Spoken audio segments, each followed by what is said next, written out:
Hi, my name is Larry, and we are in support of this argument, of this editorial, which is resolved that the war in Iraq did not make us any safer from terrorism. It actually created more problems for us.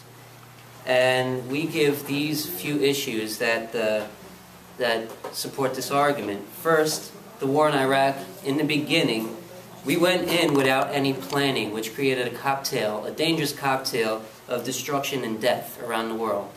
We can see this happening as of today, right now.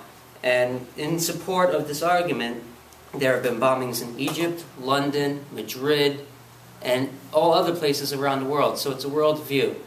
And Bush does not know that what he's doing is creating more problems for the world. There have been more insurgents, more attacks, thousands of civilians dead, and thousands of soldiers dead due to the fact of these false pretenses. There have been no weapons of mass destruction found, and also it has been almost, well, at the time of this article it's been 3 years, but now it's been almost 7 to 8 years since this war has begun.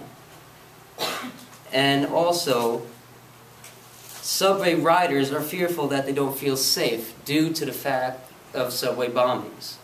And this is a case that was included in the article. Also, we can see that we have to think of it as a world issue. And more countries are pulling out from Iraq due to the fact that they feel the same way we do, which is that something has to stop, and this war is not working. And it's creating more problems than it has ever made. And this is why we go for the affirmation. Question? Right. Question is, can there be two questions or a two-part question? Yeah, two-part, sure. How do you correlate the war in Iraq with a uprise in worldwide terrorism? And wouldn't you say that the recent surge, well, not recent, but a couple of years ago, the surge in the military force in Iraq, didn't that quell the rise of insurgents and slowly decrease the amount of incidents that insurgents began attacking and the incidents where they would occur or scrimmage with our forces? We'll take a start of it. Start again. To answer your question. Just mess me up, man. All right. Well, to the second part of your question, I'll get to the first in the second. But to the second part of your question, the reason why we had the increase of military personnel is because in the beginning, Bush didn't listen to the actual generals saying that we needed a certain specific amount of people in there. The generals explained that we need 75,000 to 100,000 people. Meanwhile, he only put in about 20,000, which created a dangerous conflict, which correlates to the first part of your question, that the reason why the world is going with uprising and everything is due to the fact that we're not supposed to be in Iraq in the first place, and it was under false pretenses. And this is why the world looks at us as a big bully, and now we have these insurgents coming in, killing us. That's it. Thank you. Thank you.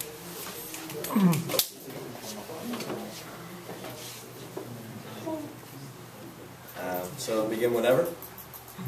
All right. Good afternoon. My name's Sasha, and just want to address a few points that the resolve had made. The war in Iraq, although it was closely following the events of 9/11, and Bush argued that it was a necessary step forward to establish a sort of foothold against terrorism worldwide, I believe that in general and in hindsight, it has been a successful conflict in which we have now established a region within the Middle East that not only is more secure, is more stable, is more aligned with our policies and in respect with us, but also that we have created a sort of environment that is conducive with this sort of, I don't want to say freedom, but where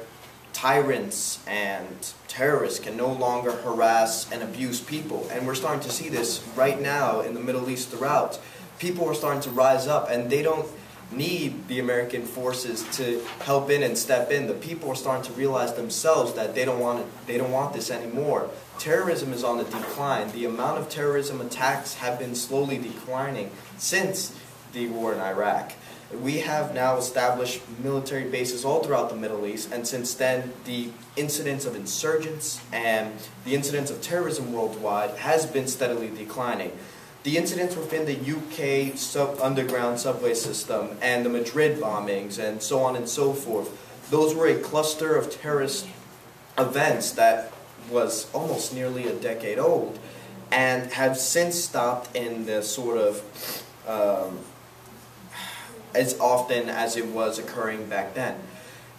I think that since the war in Iraq, we have made a peaceful environment. Question for the negative. Negative, stay there, please. Sorry.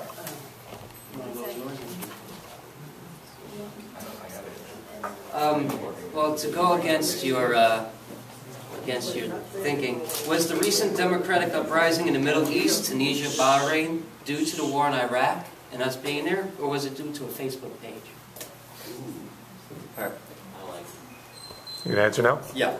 The Facebook page, it was not a catalyst or an influence. It was just a way to organize people in a common goal.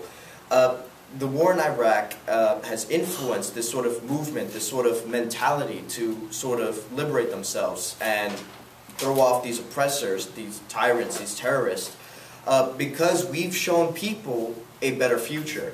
A future without terrorism, a future without fear of knowing that going to school you might get bombed or an IED might blow your leg off. We are showing and paving the way for a brighter future. And because of this influence we've had in Iraq, it's causing waves throughout the world in ways we did not see beforehand. And it's a beautiful thing what's going on. And I fully support it, and I believe it is a direct result of the conflict of our presence. Time. Good. Thank you. 1 minute for the affirmative. Right.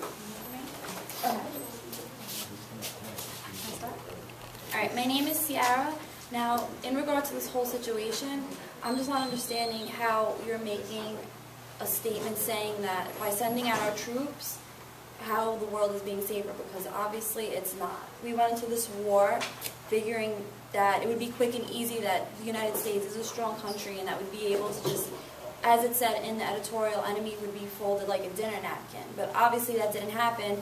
We felt that it was necessary to invade all these countries for the success on the war on terrorism, but in reality we're just causing more problems, such as we have nuclear threats and we have to worry about things like that, and that's not making the world any safer. We live in fear, and if that's the case, you're trying to say that the world is safer even though we are in a war, then why do we have the constant daily updates about terror threat, like the terror alerts? We have the alerts that tell us when we should be expecting something or we shouldn't. Time.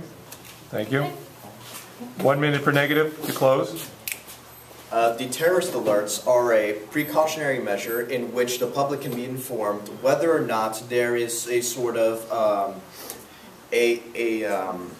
perhaps an influx in terrorist activity, or maybe a threat that a terrorist activity might occur. Just because we have troops in Iraq, a fraction, mind you, of troops in Iraq, doesn't mean we're making America a worse place. As a matter of fact, America, in comparison to the rest of the world as a whole, has a much larger military budget than any other country combined. And we have by far, we are still the superpower of the world. We are, in fact, the giant. And while it may appear we are kind of being a bully by invading smaller countries, we are, as I argued before, making the world a safer place by doing so, by instilling a sort of courage and passion for freedom and liberation, and a sort of self-awareness and a growing of individualism within these regions that have been so long oppressed by different forces. Thank you.